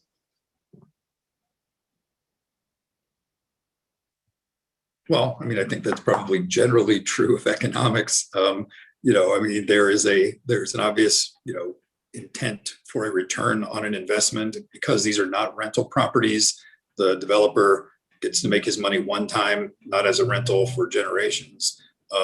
It's the cost of construction plus a fair and reasonable profit divided by the numbers of units. That's what they cost. You know, they're not trying to gouge anybody and try to, you know, price these at the absolute maximum that the market will bear, if that's the question that you're asking. You know, we feel like with everything that we just talked about in the previous case, there's going to be a lot of competition coming up for this market, and you know, we don't feel like any more than, you know, it costs what it costs to develop it. Yeah, I was just trying to lay out, because, you know, anytime we ask for anything in any one of these situations, we act as if those costs are immediately passed on to the consumers, the purchasers, when in fact, you know, none of these are completely inelastic goods. And so a lot of it is market driven, and just to explain to the public that that's not always the case. I just wanted to explain that point because we hear it so often as if it's always the case. And in general, I don't think it is the case. All right, I've got a hand up for Mr. Elliott. I just want to add to that too. You know, we have to keep in mind our absorption rate here in Oxford. If you look at the red brick, or now called Vineyard, I think there might be 2 houses built there. Now, of course, the developer wants to build those houses himself, so it could be a little faster. But with this development, they're going to be putting in all the public improvements, the sewer, you know, the sidewalks, and, you know, they're not going to sell all the 33 of these lots at one time. It's going to take several years. Who knows how many. So they do have those upfront costs that are factored in. And as Scott said, you know, they do want to make a return on investment. And material costs continue to go up. And I can vouch for that, working with my son on a home that we're building up north. So just things to keep in mind. But if I could also add on the sidewalk, you know, we, given David's comments at the previous council meeting about, you know, shortest distance between 2 points is a straight line, we figure that the sidewalk along US 27 is important. And yes, it's true, we don't have it in the budget. You know, we weren't foreseeing this project several years ago, but we'll make a commitment to look for funding for that. We're talking about a total distance of about 1,500 feet, with the developer having to do over 600 feet as part of this project, and then the city having to do a little over 900 feet. And the big item for us will be the bridge over Lick Run. So, we'll work to get that completed. I would prefer to go ahead and have that built rather than put that money in escrow. The problem with putting money in escrow and then doing it a couple of years later is who knows what the cost will be. Will it be sufficient? And they're willing to go ahead and build that. I think they can probably do it a lot cheaper than the city doing it, because we would have to pay prevailing wage. All right. Other questions? All right, I'm also in favor of doing the sidewalk frontage on 27. Just because we're making a commitment to connectivity, and we have to start somewhere. I'm also comfortable with us working with them and their HOA on their agreement as to rentals. I don't like the idea so much of us using the overlay district to stop student rentals as a tool of council. It was designed for neighborhoods to protect themselves. And then when this neighborhood is done, if the residents find they need it, they can always apply for it. So that's where I stand on that. So that's all I've got. Mr. Prithridge. So, and to me, I really have appreciated the discussion about the HOA, because I think the HOA is traditionally how communities, if indeed we have senior adult housing along Lake Forest, it will be limited through, for example, an HOA. So that's a great tool. So I want to test the water about a proposed minor amendment to the conditions, because I think these have all been really hammered out really well. But the determinative stage in a PUD is the preliminary.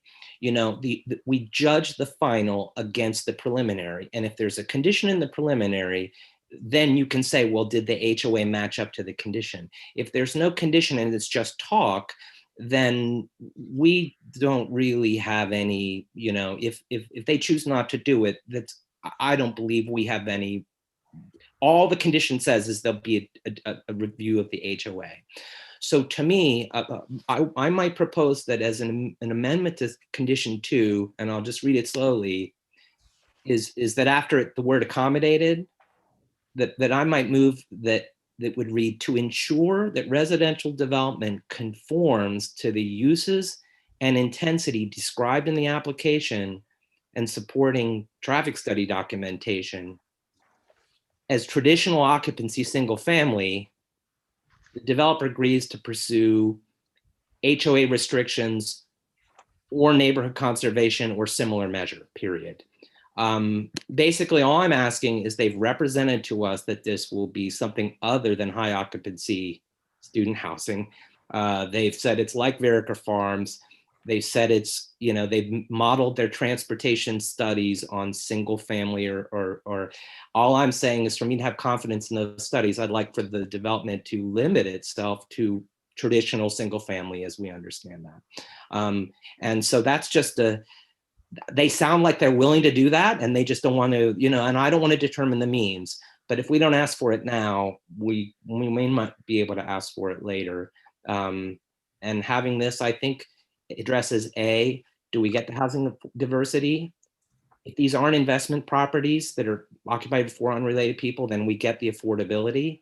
We can be confident the development isn't overloaded with parked cars. We can be confident that the traffic study aligns with what the actual uses are. So anyway, and that's just a test the water of whether people are on board with that, and if not, and I can read it again if you like, but. Well, I would say, I'm sorry. No, go ahead, Mr. Webb, go ahead. Okay. I think that's a friendly amendment, to look at. As I said, we're sharing the goal. Okay. Our research has shown that, too many rentals means that actually makes them harder to buy. Lenders are afraid of the project. I mean, we share the same goal. We want this to be single family, so everyone's value is protected. And that's kind of what we've been saying all along. Let's use the HOA as the way to do that. And we're committed to doing that. Great. Right. I mean, I still do think it's worth specifying. So if that doesn't sound like, if that's a condition that you'd find acceptable, it gives you some flexibility on how to meet the goal, but we agree on the premise explicitly, then I think it just helps the HOA negotiations because we know what the goal is. So. Mr. Elliott. So David, do you want to make a motion to revise that one condition to see if it flies? Yeah, well, that's kind of, so I would move that we amend condition 2 with the additional sentence that reads, to ensure residential development conforms to the uses and intensity described in the application and supporting traffic study documentation as traditional occupancy single family. The developer agrees to pursue neighborhood conservation overlay or HOA restrictions or similar measure.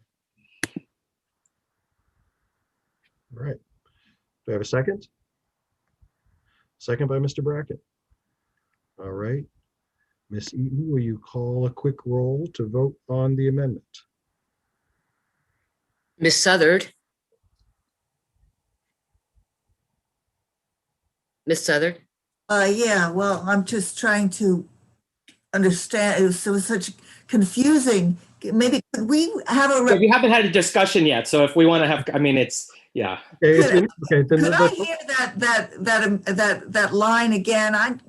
Okay, yeah, it's complicated, but so yes, so basically to ensure residential development conforms to the uses and intensity described in the application and supporting traffic study documentation as traditional occupancy single family, the developer agrees to pursue HOA restrictions or neighborhood conservation or overlay or similar measure.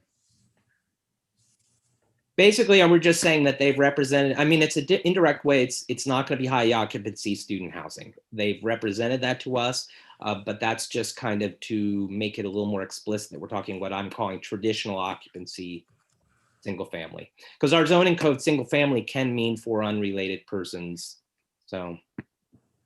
Well, so it's my turn to vote on this, and I would, right? So I would say yes. Yeah. Or if you had other questions, we're kind of in discussion. So No, if there's any that's other questions about it. Okay. So before we go back to voting, any other questions? Do we understand where we're at? Okay, sorry, I kind of rushed that a little bit without asking for discussion. So that's my fault. All right, we'll go back to Ms. Eaton and you may call the roll. Ms. Southard? Yes. Mr. Bracken? Yes. Mr. Ellerby? Yes. Mr. Prithridge? Yes. Mayor Smith? Yes. All right. The amendment to condition 2 is adopted. Do I have any more questions? I see Mr. Perry's hand. I just wanted to remind you, I've got 3 words to add to condition 5. Okay. So it sounds like everyone's in agreement, including the applicant, about sidewalk along US 27.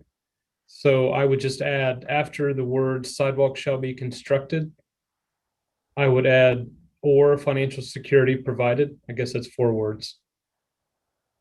And then pick back up again with along the entire frontage of US 27. So what that would do is it doesn't specify the timing, but as with all public improvements, you either build it or you have the money set aside and the city does it. And so then it's not specific to the timing. So I think, this is preliminary. If that needs revised before the final, we can change that. So. Okay. Well, I would move amendment of 5 to include the language that Sam, I think that leaves options open for how best to accomplish the goal. Okay. I'd second that. Second by Councilor Southern. All right, any questions or discussion about that amendment? All right. Ms. Eaton, will you please call the roll for the amendment on condition 5? Mr. Bracken? Yes. Mr. Ellerby? Yes. Mr. Prithridge? Yes. Ms. Southard? Yes. Mayor Smith. Yes. Amendment to condition 5 is adopted. All right. Any further questions or discussion on the preliminary plan? Mr. Prithridge.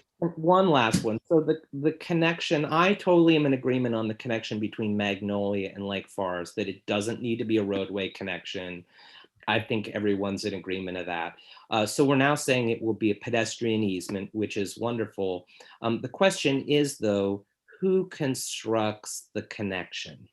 I mean, so it'll be an easement, but when this is developed, and if someone in a wheelchair wants to wheel over to their neighbor in the annex, does the developer construct this, or would that be on the city in the future to improve the pedestrian easement to make it accessible? See Mr. Perry's hand. It's undetermined at this point. We're just wanting to exact the easement, if you will. Okay. All right. Do we need to specify that I mean, I guess no. I mean, so it's because I'm of the firm belief that the development should bear those costs that it generates. And that's one of the conditions in the PUD, right? You know, that they're not costs and infrastructure. So it would be my hope that it would be improved and the taxpayer doesn't have to pay for it. But if it's going to be worked through in the final, I trust that you guys can do that. Okay. Any other questions? Ready to vote? All right, Ms. Eaton, you may call the roll.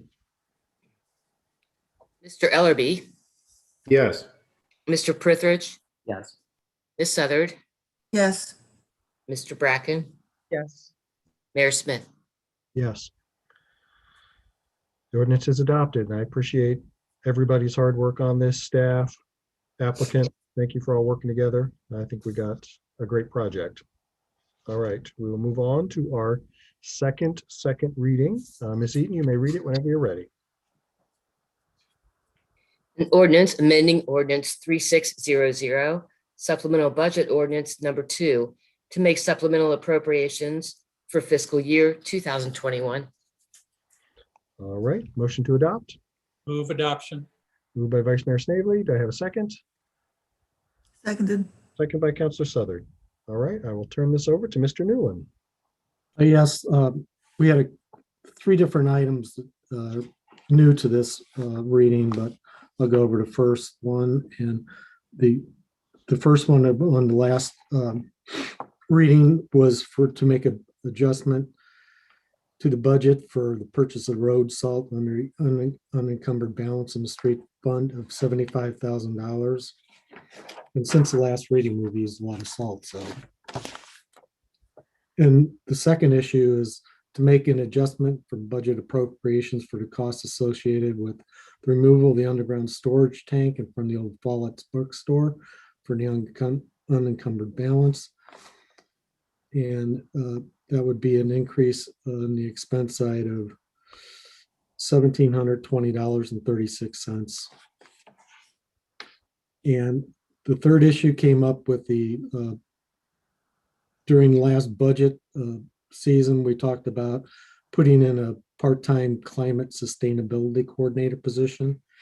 And it was talked about, but it was never actually incorporated in the budget. So what this would do is to appropriate the money so that person could be hired.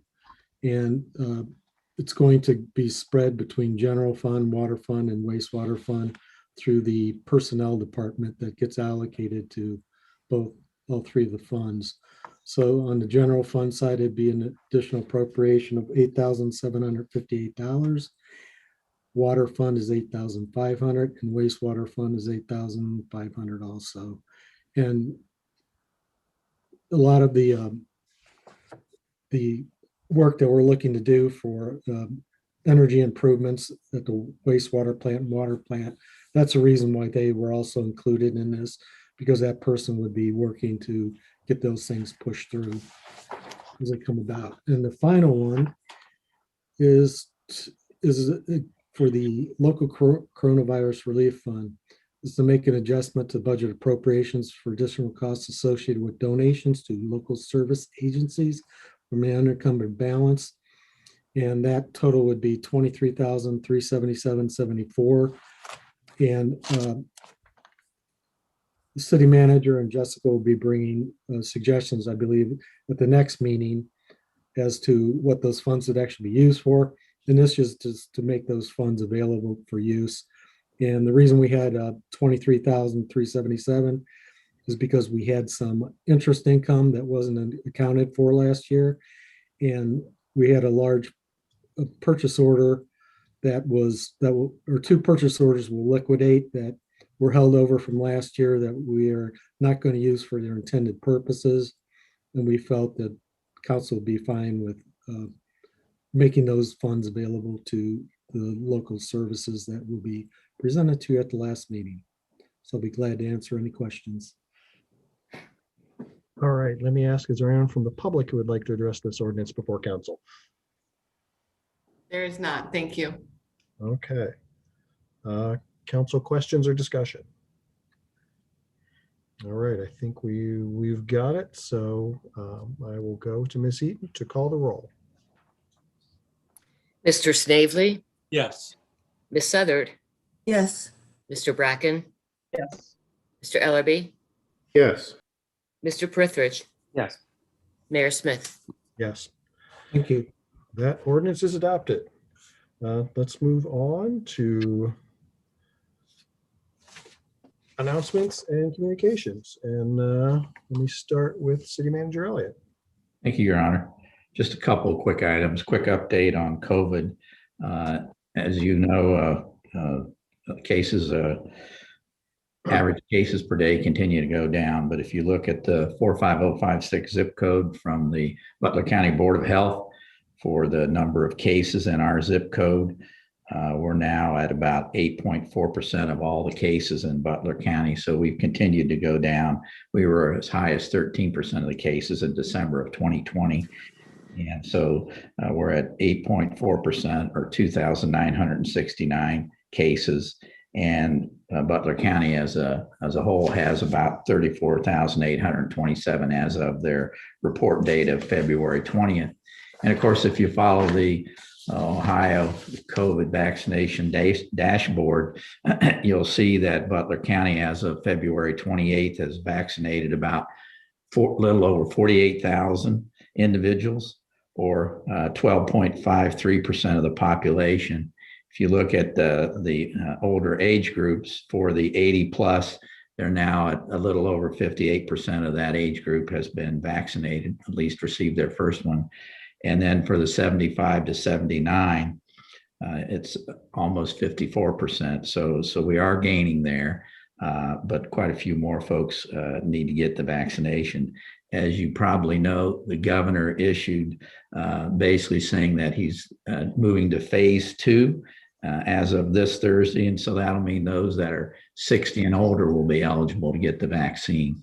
So I thought you might want to know that. The last thing I just want to do is remind you about the police services survey. I know council's well aware of it, so this is for the public. It's open until March 10th, which is a week from tomorrow. And as you know, we had a random sample, and of the random samples, we've received 457 responses. And for the open survey, which was opened earlier, we now have about 140. So once it closes, we'll be providing a report to council and also the PCRRC for both samples, for the random sample and the open community survey. And that's all I have this evening, Your Honor. All right. Let me go to Mr. Dreisbach. Nothing tonight, sir. Thank you. All right, thank you. I'll go to Chief Jones.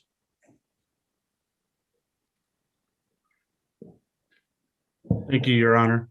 It was mentioned at the last council meeting about the Green Beer Day.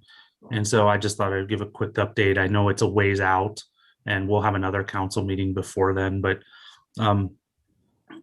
while we hope, and we, it's certainly not a sponsored event by anyone, on March 25th is a Miami Wellness Day. And we believe that that's when many of the students will partake in something like Green Beer Day We do believe that there's going to be students. We have some information. They'll be shuttled out of town for other bars. So that's kind of a concern to us. But we're working with the Miami University Police to address that. We're starting our planning for it. We'll have Ohio State Highway Patrol has agreed to come up as they usually do. And so we're in the planning phases, and we'll have plenty of officers working. But, you know, as you noted this last weekend, when the warm weather comes, we get very active and busy. And you know, so I think a lot of it is weather dependent. But I just wanted to assure council we are working on those efforts now, and we have some time to plan for it. All right. Thanks, Chief. Let me go to Chief Deathridge. Nothing, sir. All right. Anything from you, Mr. Newland? Nothing tonight, thank you. All right. Go to Mr. Woodell. Nothing tonight, thank you. Okay. Assistant City Manager Green. Good evening, thank you. Just a quick update. We've been working with the Butler County General Health District to arrange for public outreach for vaccines for those who are low income or who do not have computer savvy or access. And so we've established a hotline, and we're working with the Butler Regional Transit. And I think twice a week, they're going to reserve a number of spots for Oxford. And then we will drive, the regional transit will drive them down for their vaccine and then drive them back. So we're going to try it for 3 weeks and see how it goes. There's a few logistics to figure out. A lot. Seth takes a lot of these phone calls, and a lot of these are elderly and they need help with transportation. And so the Oxford Seniors is going to help us transport from their home to the Tri. And then we're going to get from the Tri down to the fairgrounds and then back. But I think it would help if we had a volunteer to do just ride along on the bus and make sure these people are okay. So if anyone knows of any volunteers to be willing to give an afternoon on the bus and just make sure everybody gets to where they need to go, you can reach out to me, but I'll also do some phone calling tomorrow to kind of finish this up. We're trying to start it Friday. And you can also help me with outreach. So as soon as I get all the ducks in a row, I'll send out a flyer so everyone can help share the news and we can get people signed up. And we're going to physically sign them up for them. They don't have to go to the website or anything. We'll do it for them.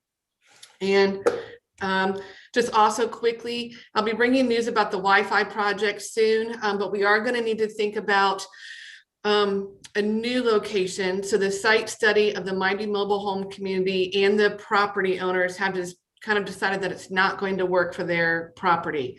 And so we do have some significant funds left available to pivot and explore some other locations. So I'll get some options together for you and bring those forward soon. But everything else is moving along very quickly, especially now that the weather's a lot better.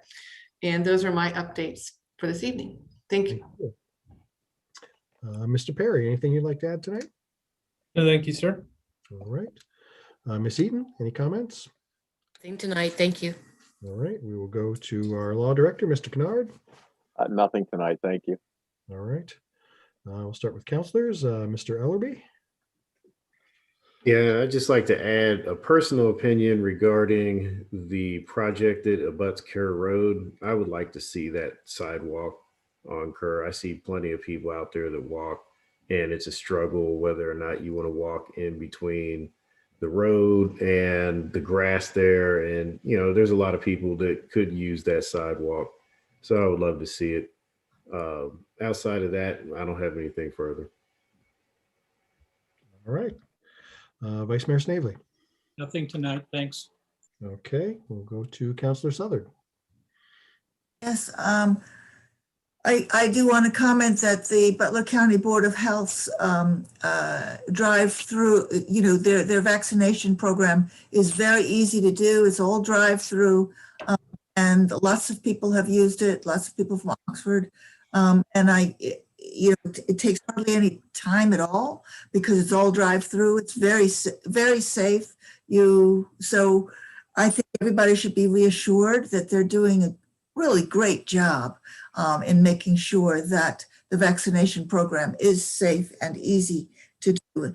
And the second thing I want to say is that even though people get vaccinated, we still have to wear our masks and be careful because the virus is still out there, and people need to be careful. It's enjoy the good weather. The good weather means that we can all enjoy the Oats Trail. The other day, the Oats Trail, the first day that it was warm, the Oats Trail was practically crowded.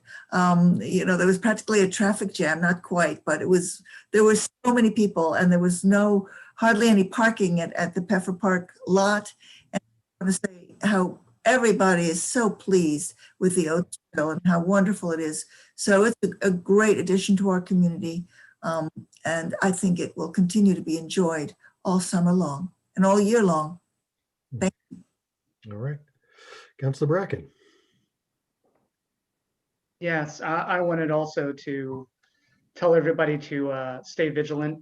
The virus is most definitely still out there. In fact, we're basically at where the first peak was, which at that time was horrifying to all of us. But now it's just seems smaller because we've had this much larger peak. But the truth is we're still losing several thousand people a day. And even worse than that is that there's the possibility of an escape variant. We already have these variants out there. But the truth is that we might get one that the vaccines are much less efficacious against. And so the faster that we can draw down the numbers right now, the lower the chances that we have to start over again because of an escape variant. So please stay vigilant. Please keep keep your efforts up in terms of social distancing, wearing a mask, and please, for the love of all that is good, get vaccinated when it's your turn, please. That's all I have. Actually, one more thing. Doug, if I've asked before for the total numbers of people who are lost in our zip code, if we could keep that up just so people, it feels real, because not everybody has a personal experience with it, but they know that it's a local threat as well. I think that would be great if we could do that. Thanks. All right. Mr. Elliott. Are you talking about deaths, Jason? Yeah. From COVID? Yeah, I do have that with me, and I didn't share that with you, but 13 from our zip code, and then 427 in Butler County. So as you say, we must still, as everyone says, we must still stay vigilant, even though we're getting vaccinated. We're not out of the woods. All right. Councilor Prithwich. So I just want to use my time tonight to express gratitude to our community development staff, but everyone, city staffers, for their work on, we've got a number of developments that are coming down through the pike, and that is a wonderful thing in Oxford, to have people wanting to build residential non-student housing. And so the staff has really worked hard. We have very good and detail-oriented staff. And sometimes people get impatient because we do want the development and we want the housing. But as I was joking before council started, these are decisions that literally end up embedded in concrete. And so if it's worth taking the time to get it right, because how the street is aligned, whether there's a sidewalk or not, can be a decision that lasts decades or centuries, and can be hard to undo. So, I want to thank staff. I want to thank, as somebody who's trained in planning and thinks about this too much, I can put a lot of attention into this. And sometimes it feels like I'm gumming up the process, but I appreciate people's forbearance, because I'm very proud when I walk around and I know that the developer made a product that was profitable, and the community got a good neighborhood out of it. And I think this wrestling we do is what results in that good feeling all around where everyone wins. So it's not easy, but it's worth it. So thank you. All right, thank you. I'd just like to send out some gratitude to the police department tonight. They really had their hands full last weekend with the warm weather. We had a lot of concerned citizens, a lot of phone calls, and they are very much on top of it. We'll continue to struggle with it, but they're doing a great job. That being said, I want to remind our student population that our mask ordinance is still in effect and our gathering ordinance is still in effect. And if we see what looks like a problem on your lawn, we will stop and talk to you. We may not cite you, but we're going to talk to you. I'd also like to broach the subject that if our numbers continue to trend down and our vaccines continue to trend up, possibly looking at returning to council chambers, maybe in April. I'll talk to staff and see what safety measures we have in place, what we would need. So I just want to put that out there. Yes, I see Mr. Prithridge's fingers crossed. I agree. So I don't have anything else. So do I have a motion to adjourn? Oh, Moved by Vice Mayor Staveley, second by Councilor Southard. Ms. Eaton, will you call the roll so we may adjourn? Ms. Southard, Yes. Mr. Bracken, Yes. Mr. Ellerby, Yes. Mr. Prithridge, Yes, thank you. Mr. Snavely, yes. Mayor Smith. Yes. Thanks, everybody. We are adjourned.